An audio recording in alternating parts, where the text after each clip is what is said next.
या देवी सर्वभूतेषु मां शकन्दमातारूपेण संस्थिता नमस्तस्य नमस्तस्य नमस्तस्य नमो नमः।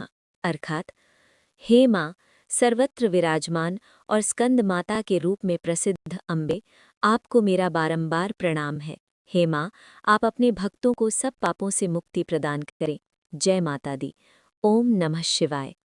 प्रिय भक्तगणों, आज चैत्र माह शुक्ल पक्ष की पंचमी तिथि है और आज स्कंद माता की पूजा अर्चना की जाती है। देवी भागवत पुराण के अनुसार स्कंद माता की कृपा से मूढ़ भी ज्ञानी हो जाता है। स्कंद कुमार कार्तिकेय की माता के कारण इन्हें स्कंद माता के नाम से अभेद किया गया है। शास्त्रों के अनुसार मन को एकाग्र और पवित्र रखकर आज के दिन इनकी पूजा अर्चना एवं व्रत कथाओं को सुनने या पढ़ने से भक्तों की सभी इच्छाएं पूरी होती हैं। धन, ज्ञान, पुत्र, आरोग्य तथा संतान की प्राप्ति होती है। माता भक्तों को भवसागर से पार लगाकर उन्हें मोक्ष प्रदान करती हैं। सूर्यमंडल की अधिष्ठात्री देवी होने के कारण इनका उपासक अलौकिक तेज और कांतिमय हो जाता है। स्कंद माता की गोद में बाल रूप स्कंद कार्तिकेय भगवान विराजमान हैं। उसी प्रकार इनकी पूजा व्रत को करने वाले स्त्री पुरुषों के संतान आज्ञाकारी, संकट मुक्त तथा संसार में माता पिता का यश बढ़ाने वाले होते हैं। उनकी लंबी उम्र होती है। इस दिन साधक का मन विशुद्ध चक्र में अवस्थित होता है। इस चक्र के जागृत होने से समस्त लौकिक साधनों से मुक्ति मिल जाती है। प्रिय भक्तगणों, ये इकलौती माता हैं जिनकी पूजा करने से स्वतः कार्तिकेय भगवान की भी आराधना हो जाती है। ये विशेषता केवल इन्हीं में है। अतः स्कंद पुराण के अनुसार जो भक्तगण नवरात्रि के पंचमी तिथि को स्कंद माता के निमित्त जागरण, भजन या कथा का श्रवण करते हैं तो उन्हें सभी प्रकार की भौतिक, दैहिक तथा मानसिक कष्टों से मुक्ति मिल जाती है। इनके व्रत नियमों को बड़ी सावधानी के साथ पालन करना चाहिए। कथा, जागरण या पूजा को आधे पर ही त्याग कर जाना अनिष्टकारी हो सकता है। इसीलिए इनकी कथाओं को पूरा सुने, इससे मन चाहे फल की प्राप्ति होती है। तो आज मैं सुना रही हूँ नवरात्रि के 5वें दिन सुनी जाने वाली स्कंद माता की बड़ी ही दुर्लभ पौराणिक व्रत कथा, जिसे आप सभी भक्तगण बड़ी श्रद्धा और प्रसन्नचित्त मन से पूरा अवश्य सुनिएगा। नवरात्रि में माता रानी की कथाओं को आधा अधूरा सुनना उचित नहीं होता, इससे माता का अनादर होता है। तो आइए कथा का श्रवण करते हैं। ओम दुम दुर्गाय नमः। जिस समय माता सती द्वारा अपना देह त्यागने के बाद भगवान शिव ने खुद को सजा देने के लिए और माता सती के वियोग में स्वयं को सांसारिक बंधनों से दूर कर लिया था और एक तपस्वी के रूप में पहाड़ के बीच कड़ी सर्दी में ध्यानमग्न हो गए। इसी दौरान असुर तारकासुर कठोर तपस्या कर रहा था। तारकासुर की तपस्या से भगवान ब्रह्मा प्रसन्न हो गए थे। वरदान में तारकासुर ने अमर होने की इच्छा रखी। ये सुनकर भगवान ब्रह्मा ने उसे बताया कि हे तारकासुर, इस धरती पर जिसने भी जन्म लिया है उसकी मृत्यु निश्चित है, कोई अमर नहीं हो सकता। इसके बदले तुम अन्य कोई वरदान मांग सकते हो। ये सुनकर तारकासुर निराश हो गया, जिसके बाद उसने अपना चतुर दिमाग चलाया और उसने ब्रह्मा जी से वरदान मांग लिया कि भगवान शिव का पुत्र ही मेरा वध कर सके। तारकासुर ने सोचा कि भगवान शिव तो कभी विवाह करेंगे नहीं, कि भगवान शिव माता सती के वियोग में घोर ध्यान में लीन हो गए हैं, कभी दोबारा विवाह करेंगे नहीं और ना ही उनका कोई पुत्र होगा। तब ब्रह्मा जी ने तारकासुर को वरदान दे दिया कि उसकी मृत्यु सिर्फ भगवान शिव के पुत्र के हाथों ही होगी। तारकासुर ये वरदान प्राप्त करने के बाद लोगों पर अत्याचार करने लगा। तारकासुर ने अपनी सेना के साथ इंद्रलोक पर भी आक्रमण कर दिया। उस वक्त देवताओं की मदद करने में कोई सक्षम नहीं था। तारकासुर और सूर्यपद्म नाम के दोनों राक्षसों को ब्रह्मा जी द्वारा ये वरदान प्राप्त था कि उन्हें मारने के लिए शिव जी की संतान को ही आना होगा। उन राक्षसों ने चारों ओर कलह का माहौल बना दिया और अपने आसपास हर किसी को परेशान करके रखा था। इन दोनों राक्षसों के अत्याचार को देखकर देवता गण भी चिंतित हो गए थे। तब सभी देवता गण भगवान विष्णु के पास गए और उन्हें अपना दुख सुनाया, परंतु भगवान विष्णु भी उनकी कोई मदद नहीं कर सके। विष्णु जी से मदद न मिलने पर देवताओं ने नारद जी के पास जाने का सोचा। उन्होंने नारद जी से कहा, तारकासुर ने हमारे सब अधिकार छीन लिए हैं और हम मदद की आस में दर दर भटक रहे हैं। यदि वो माता पार्वती से भगवान शिव को पति के रूप में पाने के लिए तपस्या करने को कहेंगे, तब शायद भगवान शिव उनसे विवाह कर लें और उनके मिलन से महादेव की संतान जन्म ले, जो उन राक्षसों का वध कर सके। अब नारद जी के कहे अनुसार माता पार्वती भगवान शिव को पति के रूप में पाने के लिए लिए घोर तपस्या की और उनके कठिन भक्ति और तपस्या से प्रसन्न होकर भगवान शिव ने उनसे विवाह करने का निर्णय लिया। विवाह के पश्चात माता पार्वती और भगवान शिव दोनों देवदारू वन में एकांतवास के लिए चले गए। ऐसा कहा जाता है कि उस वक्त भगवान शिव और माता पार्वती एक गुफा में निवास कर रहे थे और ये उनके मिलन का समय था। उसी वक्त देवता भगवान शिव से मदद के लिए आए। उनके पुकार को सुनकर भगवान शिव गुफा के बाहर आ गए और माता पार्वती देवताओं के इस असमय आने पर उनसे अत्यंत ही क्रोधित हो गईं तथा उन्हें निःसंतान रहने का श्राप दे दिया। अब भगवान शिव और माता पार्वती के मिलन से जो तेज उत्पन्न हुआ था वो अग्निदेव ने कबूतर के रूप में धारण कर लिया, लेकिन वे भी उसे सहन नहीं कर पाए और भगीरथ को सौंप दिया। गंगा के लहरों के कारण वो तेज 6 भागों में विभक्त हो गया और वे 6 प्रकाशमान तेज गंगा में स्नान कर रहे कीर्तिकाओं के उदर में समाहित हो गया। इससे वे गर्भवती हो गई। उन कीर्तिकाओं के संयोग से 6 मुख वाले भगवान कार्तिकेय का जन्म हुआ। कार्तिकेय के जन्म के बाद उन्हें तारकासुर और सुरपदम नाम का विनाश करने के लिए तैयार किया गया। सभी देवताओं ने मिलकर उन्हें अलग अलग तरीके का ज्ञान दिया और राक्षसों से लड़ने के लिए उन्हें महत्वपूर्ण शस्त्र भी दिए। और इधर माता पार्वती ने भी अपने पुत्र को प्रशिक्षित करने के लिए एक देवी का रूप धारण किया, जिन्हें स्कंद माता कहा गया। उन्होंने इस रूप में अपने पुत्र कार्तिकेय को अस्त्र शास्त्र की शिक्षा दी तथा उन्हें अपनी समस्त शक्ति देकर उन्हें बलवान और शक्तिशाली बनाया।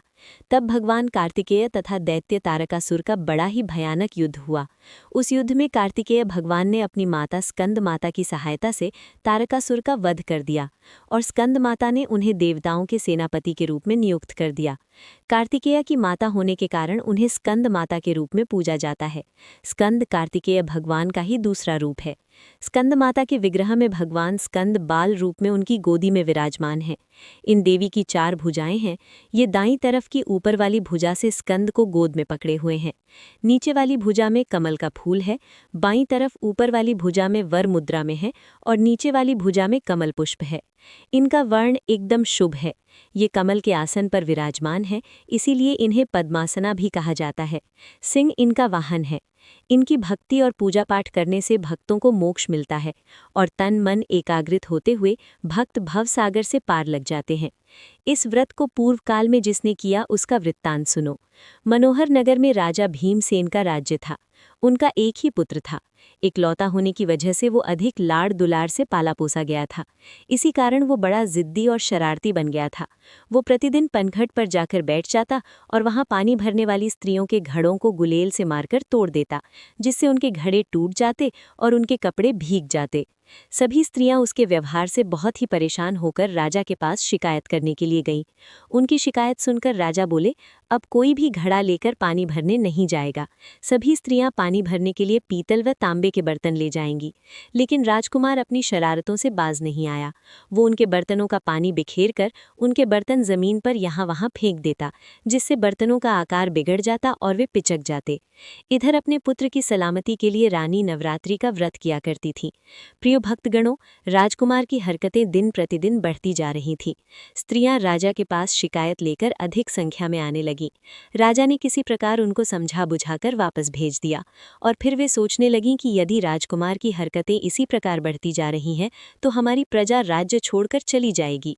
बहुत सोच विचार करने के बाद एक दिन जब राजकुमार जंगल में शिकार खेलने गया तो राजा ने एक आज्ञा पत्र राज दरबार के दरवाजे पर लटका दिया, जिस पर राजा के हस्ताक्षर थे।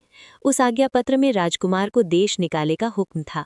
अब राजकुमार ने जंगल से लौटकर जब आज्ञा पत्र पढ़ा तो वो बड़े दुखी मन से घोड़े पर सवार होकर जंगल की ओर लौट गया। और इधर नवरात्रि का व्रत होने के कारण राजा और रानी ने व्रत किया हुआ था। वो दिन चैत्र माह शुक्ल पक्ष की पंचमी तिथि थी और उस दिन स्कंद माता की पूजा अर्चना करते हुए रानी ने अपने पुत्र की सलामती के लिए विनती की। वो राजकुमार घोड़े पर सवार होकर बियावान जंगल में चला गया। उस जंगल में एक जगह 4 बूढ़ी स्त्रियां बैठी थीं। दैवयोग से राजकुमार की चाबुक वहां गिर गई। वो चाबुक उठाने के लिए घोड़े से उतरा। चाबुक उठाकर फिर घोड़े पर सवार हो गया तो वो चारों स्त्रियां ये समझी समझीं कि राजकुमार ने उन्हें प्रणाम किया है।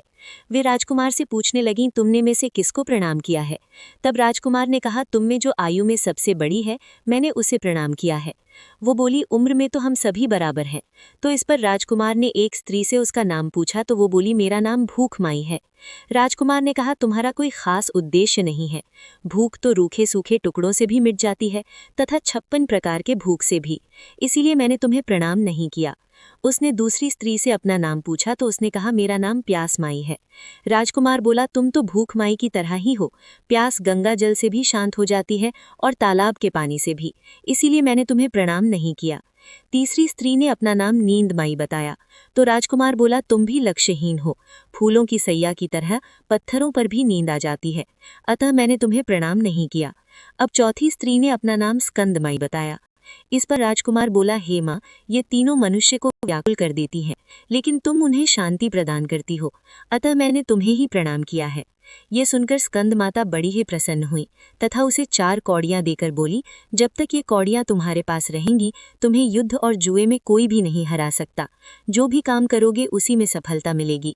तुम्हारी मनपसंद वस्तुएं तुम्हें मिल जाएंगी। अब राजकुमार वहां से चल पड़ा। चलते चलते वो एक राज्य की राजधानी में पहुंचा। वहां के राजा को जुआ खेलने का बड़ा शौक था। राजा के नौकर भी इस बुरी लत से बच न सके थे। राजा का धोबी धोबी घाट पर राजा के कपड़े धो रहा था। राजकुमार अपने घोड़े को पानी पिलाने के उद्देश्य से वहां पहुंचा और धोबी कहने लगा, पहले मेरे साथ जुआ खेलो। जीत गए तो राजा के कपड़े भी ले जाना और घोड़े को पानी भी पिला देना। हार गए तो घोड़ा यहीं पर छोड़ जाना, उसे मैं खुद पानी पिला दूंगा। ये सुनकर राजकुमार जुआ खेलने को राजी हो गया। अब स्कंद माता की कृपा से वो जुए में जीतता ही गया, परंतु राजकुमार ने शर्त के अनुसार राजा के कपड़े नहीं लिए, घोड़े को पानी पिलाकर चल दिया। तब धोबी ने राजा से कहा, मैंने जुए का एक ऐसा खिलाड़ी देखा है जिसे हराना आसान नहीं है। फिर उसने राजा को सारी बात बता दी। सारी बात सुनकर राजा की इच्छा भी उससे जुआ खेलने की हो गई। राजा ने उसे बुलाया और दोनों जुआ खेलने लगे। थोड़ी देर में राजा अपना राजपाट, धन दौलत सब कुछ हार गया। ये देखकर कुछ चापलूस मंत्री राजा से कहने लगे, महाराज, इसे मरवा दें।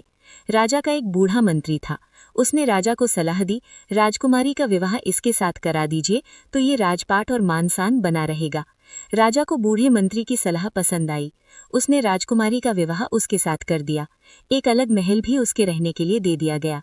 राजकुमारी बड़ी ही सदाचार वाली थी।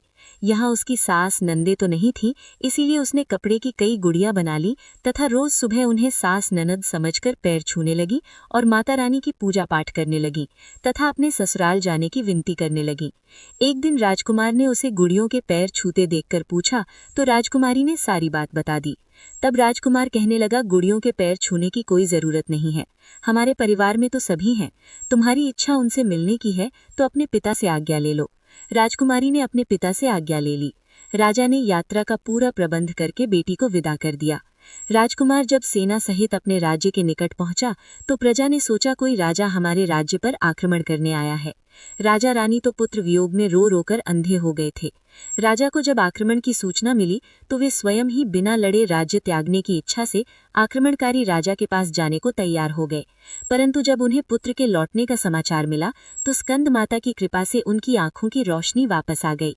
रानी ने रीति रिवाज के अनुसार पुत्र व पुत्रवधू को महल में प्रवेश करवाया। सास बहू के पैर छुए और आशीर्वाद लिए। कुछ महीनों बाद बहू के गर्भ से एक सुंदर बालक ने जन्म लिया। इस प्रकार जिस राज्य में राजकुमार के चले जाने के कारण अंधकार छा गया था, वहां स्कंद माता की कृपा से आनंद छा गया। तभी से उस राज्य में स्कंद माता की पूजा अर्चना बड़ी ही विधि विधान से होने लगी और इस व्रत को करने के बाद स्त्रियों के पुत्र लंबी उम्र को प्राप्त होते हैं। उनके पुत्र चरित्रवान, गुणवान और आज्ञाकारी होते हैं। उनकी आयु लंबी होती है तथा वे अपने माता पिता का यश बढ़ाने वाले होते हैं। तो एक बार प्रेम से बोलिए, जय हो स्कंद माता, जय माता दी, ओम नमः शिवाय। तो चलिए माँ दुर्गा का ध्यान करके सबसे पहले दुर्गा कवच का पाठ करते हैं। सबसे पहले विनियोग है, ओम नमः चंडिकाय। माँ दुर्गा के चंडी रूप को हमारा नमन है। ये भगवान ब्रह्मा जी के द्वारा लिखा गया चंडी कवच है, जिसमें कुल 56 छंद हैं। श्री गणेश, चामुंडा देवता, दिग्बंधन देवता, जगदम्बा माता इत्यादि का ध्यान करके हम इस श्री दुर्गा सप्तशती का पाठ का आरंभ कर रहे हैं। मार्कंडेय जी ने ब्रह्मा जी से कहा, हे पितामह, इस सृष्टि में परम गोपनीय, सभी प्रकार के मनुष्यों का रक्षक और अब तक अज्ञात हो ऐसा कोई साधन मुझे बतलाने की कृपा करें। ब्रह्मा जी ने कहा, संपूर्ण प्राणियों का हितकारी, पवित्र एवं परम गोपनीय उपाय तो केवल एक देवी का कवच ही है। हे मुनिश्रेय, उसे आप श्रवण करें। देवी की 9 मूर्तियां हैं, जिन्हें नव दुर्गा के नाम से जाना जाता है। उन शक्तियों के नाम मैं अलग अलग बताता हूँ, जो इस प्रकार हैं। पहला नाम शैलपुत्री, दूसरा ब्रह्मचारिणी, तीसरा चंद्रघंटा, चौथा कूसमांडा, पांचवा स्कंदमाता, छठा कात्यायनी, सातवां कालरात्रि, आठवां महागौरी तथा 9वीं सिद्धिदात्री है। जो व्यक्ति अग्नि से दग्ध हो रहा हो, रणभूमि में शत्रुओं द्वारा आच्छादित हो गया हो अथवा भीषण संकटापत्र अवस्था में हो, तो वो मनुष्य यदि जगत जननी माँ दुर्गा के शरणागत हो जाए तो किसी भी अवस्था में उसका अनिष्ट नहीं हो सकता, वो किसी भी विपत्ति में नहीं पड़ सकता तथा वो शोक, दुख, भय आदि बाधाओं से मुक्त हो जाता है। हे देवी, जो लोग भक्ति युक्त होकर आपका स्मरण करते हैं, उनकी दिनों दिन उन्नति होती है। हे देवी, अपने आराधक की तुम निश्चित ही रक्षा करती हो। चामुंडा देवी का वाहन प्रेत, बाराही का महिष, इंद्रिया का ऐरावत नामक हाथी और वैष्णवी का गरुड़ है। महेश्वरी बैल पर तथा कौमारी मोर पर सवार हैं। विष्णु पत्नी महालक्ष्मी हाथ में कमल लिए कमलासन पर विराजमान है। श्वेत वर्णा ईश्वरी बैल पर तथा ब्रह्माणी सरस्वती समस्त अलंकारों से विभूषित होकर हंस पर आरूढ़ हैं। समस्त देवियां अनेक अलंकारों एवं रत्नों से सज्जित होकर योग शक्तियों से पूर्ण हैं। इनके अतिरिक्त और भी अनेक देवियां हैं जो दानवों के दलन तथा संतों की सहायता के लिए क्रोधाकृत से रथ में सवार रहती हैं। उन देवियों के कर कमलों में शंख, चक्र, गदा, शक्ति, हल, मूसल, खेटक, तोमर, परशु, पास, भाला, त्रिशूल, उत्तम प्रकार का सिंह, धनुष आदि शस्त्र सुशोभित रहते हैं। उनके शस्त्र धारण का उद्देश्य देवताओं की सुरक्षा, दैत्यों का विनाश एवं भक्तों को अभय प्रदान करना है। महाभय नाशिनी महाबल, महान पराक्रम एवं महान उत्साह से युक्त हे महारौद्रे, तुम्हें प्रणाम है। शत्रुओं को भयभीत करने वाली हे देवी, तुम मेरी रक्षा करो। प्रखर तेज के कारण मैं तुम्हारी ओर दृष्टिपात भी नहीं कर सकता। इंद्रिय शक्ति पूर्व दिशा में मेरी रक्षा करें और आग्नेय शक्ति आग्नेय कोण में मेरी रक्षा करें। बाराही देवी दक्षिण दिशा में, खड़गधारिणी नैत्रत्य कोण में, वारुणी शक्ति पश्चिम में तथा मृगवाहिनी शक्ति वायव्य कोण में मेरी रक्षा करें। कौमारी शक्ति उत्तर में, शूलधारिणी शक्ति ईशान कोण में, ब्रह्माणी ऊपर तथा वैष्णवी शक्ति नीचे हमारी रक्षा करें। इसी प्रकार शवारूढ़ा चामुंडा देवी 10 दिशाओं में मेरी रक्षा करें। आगे जया और पीछे विजया मेरी रक्षा करें। वाम पार्श्व में अजिता नाम की शक्ति, दाहिनी ओर अपराजिता, शिखा में उद्योतिनी तथा मस्तक में उमा शक्ति मेरी रक्षा करें। ललाट में मालाधारी, दोनों भौहों में यशस्विनी, भ्रू मध्य में त्रिनेत्रा तथा नासिका में यमक घंटा शक्ति मेरी रक्षा करें। दोनों नेत्रों के बीच में शंखिनी, दोनों कानों के मध्य में द्वारवासिनी, कपोल में कालिका तथा कर्ण के मूल भाग में शंकरी शक्ति मेरी रक्षा करें। नासिका में सुगंधा, ऊपरी ओष्ठ में चर्चिका, अधरोष्ठ में अमृतकला और जीभ की रक्षा सरस्वती करें। मेरे दांतों की रक्षा कौमारी, कंठ के मध्य भाग में चंडिका, गले के त्रिघंटा तथा तालु भाग की रक्षा महामाया करें। कामाक्षी हड्डी की, सर्वमंगला वाणी की, भद्रकाली ग्रीवा की तथा धनुर्धरी शक्ति मेरी मेरुदंड रीण की रक्षा करें। कंठ के बाहर नील ग्रीवा और कंठ की नली में नल कुंवरी, दोनों कंधों की खड़गिनी एवं वज्रधारिणी शक्ति मेरी दोनों भुजाओं की रक्षा करें। दोनों हाथों की दंडिनी, अंगुड़ियों की अंबिका, नखों की शलेश्वरी और कुक्षी भाग की कुलेश्वरी रक्षा करें। महादेवी स्तनों की तथा मेरे मन की रक्षा शोक विनाशिनी शक्ति करे। ललिता देवी हृदय की एवं शूलधारिणी शक्ति मेरे उदर की रक्षा करे। नाभि में कामिनी एवं गुप्तांग में गुहेश्वरी मेरी रक्षा करे। कामिका तथा पूतना लिंग की और महेश वाहिनी गुदा की रक्षा करे। भगवती कटि प्रदेश में तथा विंध्यवासिनी घुटनों की रक्षा करे। संपूर्ण कामनाओं को देने वाली महाबाला मेरी जंघा की रक्षा करे। दोनों पैरों की हड्डी की नरसिंही, दोनों पैरों के निचले भाग की तेजस्वी देवी, पैरों की उंगलियों की श्री देवी तथा तालवों की रक्षा तलवासिनी करें।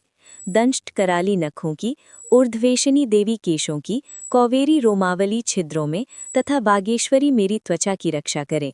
पार्वती देवी रक्त, मज्जा, चर्बी, मांस, हड्डी और मेदे की रक्षा करें। काल रात्रि आंतों की, मुकुटेश्वरी पित्त की, पद्मावती पद्मकोश की, चूड़ामणि कफ की, ज्वालामुखी नख राशि में उत्पन्न तेज की तथा अभेदा शक्ति संधि स्थलों की रक्षा करें। ब्रह्माणी शुक्र की, छत्रेश्वरी छाया की, धर्मधारिणी शक्ति हमारे अहंकार, मन एवं बुद्धि की रक्षा करें। वज्रहस्ता प्राण, अपान, ज्ञान, उदान और समान वायु की तथा कल्याण शोभना शक्ति हमारे प्राण की रक्षा करें।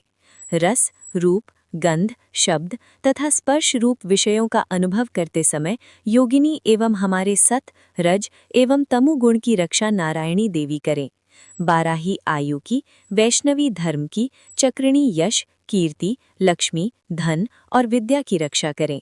हे इंद्राणी तुम मेरी कुल की एवं हे चंडिकी तुम हमारे पशुओं को रक्षण प्रदान करो। महालक्ष्मी पुत्रों की तथा भैरवी हमारे भार्या की रक्षा करें।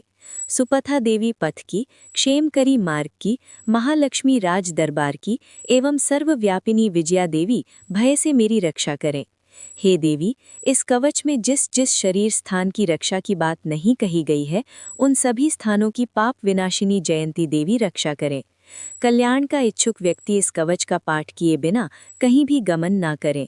इस कवच का पाठ करने वाला व्यक्ति जिन जिन स्थान पर जाता है, उसे उन सभी स्थानों पर धन की प्राप्ति, समस्त कामनाओं की उपलब्धि एवं विजय की प्राप्ति होती है। वो मनुष्य जिस वस्तु की इच्छा करता है, वो वस्तु उसे निश्चित ही मिलती है। इस दुर्गा कवच का पाठ करने वाला इस भूमि पर अतुल ऐश्वर्य प्राप्त करता है तथा उसे किसी से भय प्राप्त नहीं होता और वो युद्ध में विजेता होता है। उस व्यक्ति की पूजा त्रैलोक्य में होती है। ये कवच देवताओं के लिए भी दुर्लभ है। इस देवी कवच का जो लोग श्रद्धापूर्वक त्रिकाल पाठ करते हैं, उन्हें देवी कला प्राप्त होती है तथा वे त्रैलोक्य में किसी से परास्त नहीं होते। वो प्राणी सतायु होता है तथा उसकी कभी अकाल मृत्यु नहीं होती। उसके लूता एक प्रकार का रोग जो सिर में खाज के रूप में होता है। विस्फोटक, चेचक आदि समग्र रोग नष्ट हो जाते हैं। उसे स्थावर विष, कनेर, भांग, अफीम आदि तथा जंगम विष, सर्प, बिच्छू आदि के दर्शन द्वारा उत्पन्न होने वाला विष का प्रभाव नहीं होता। किसी प्रकार के तांत्रिक कर्म, मारण, मोहन, वशीकरण, उच्चाटन, शक्तिकरण उसे व्याप्त नहीं होते। मंत्र, यंत्र, पृथ्वी एवं आकाश में गमन करने वाली ग्राम देवता आदि, जलोत्पन्न उपदेश, सिद्धि, समस्त देवता आदि, समस्त कुल देवता, कंठमाला, डाकिनी, शाकिनी तथा अंतरिक्ष भूत पिचास, यक्ष, गंधर्व, राक्षस, ब्रह्म राक्षस, बेताल, कुष्मांड तथा भीषण भैरवी समस्त अनिष्टकारक जीव इस कवच के पाठ करने वाले व्यक्ति को देखते ही स्वयं नष्ट हो जाते हैं। इस कवच के पाठकर्ता को राज सम्मान प्राप्त होता है तथा वो प्राणी अपनी कीर्ति से इस भूतल को मंडित करता है। इस कवच पाठ के निरंतर जो सप्तशती का पाठ करता है, वो इस धरती पर तब तक बना रहता है जब तक पहाड़, वन, कानन युक्त ये पृथ्वी स्थित है। इस कवच का नित्य प्रतिपाठ करने वाला व्यक्ति देह त्याग के पश्चात महामाया की कृपा से परम पद का अधिकारी होता है। वो शिव सामीप्य को प्राप्त कर आनंद पूर्वक निवास करता है। इस प्रकार देवी कवच समाप्त। जय माता दी। प्यारे भक्तों, वीडियो अच्छा लगे तो लाइक करके चैनल को सब्सक्राइब जरूर कर देना।